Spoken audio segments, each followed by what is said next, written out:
cancer in general. I mean, what exactly is cancer? And I think most people in the public have an understanding, or at least have heard about what really cancer is. And to some extent, cancer is it's a growth that is uncontrolled. There are growths that don't grow uncontrolled, but there are the major ones, the ones that cause the most concern, are the ones that are uncontrolled growths. And those are the ones that your doctors and your surgeons get most upset about, and those are the ones that, in fact, are problematic.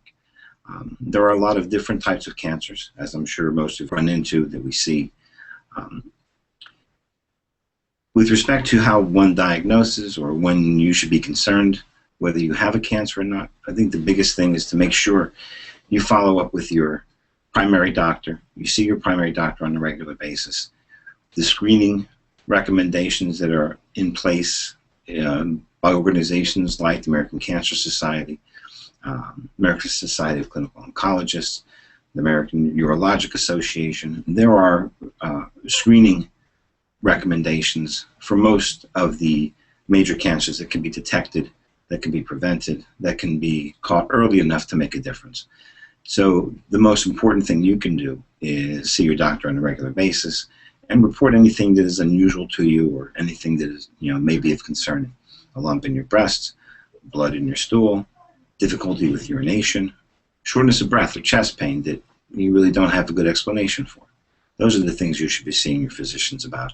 Those are the things that may prompt an x-ray, may prompt sending you to a gastroenterologist for a colonoscopy or an upper endoscopy or anything, those kinds of tests to help delineate further what may be going on.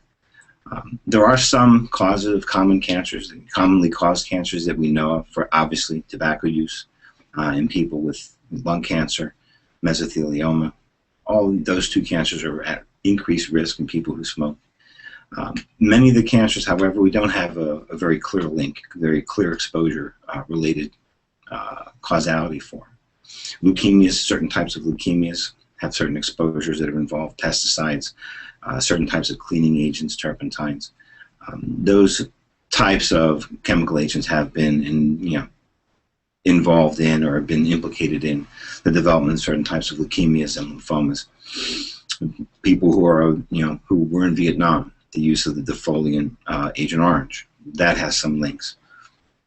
But a lot of the cancers that we see typically, there are not necessarily specific environmental links that we have to say that these are definitely cancer-causing things. And a lot of the genetics that are involved are newly emerging.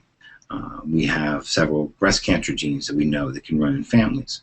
So that is a very good example of picking out a gene or finding something that may be causative with respect to breast cancers in families. Same thing with colon cancer. There are certain genes in colon cancer that we can find, that we can test for. For example, Lynch syndrome, which is a familial sort of colon cancer syndrome. So that's another genetic or another link that can be related to cancer. So these are the kind of things we're currently working on.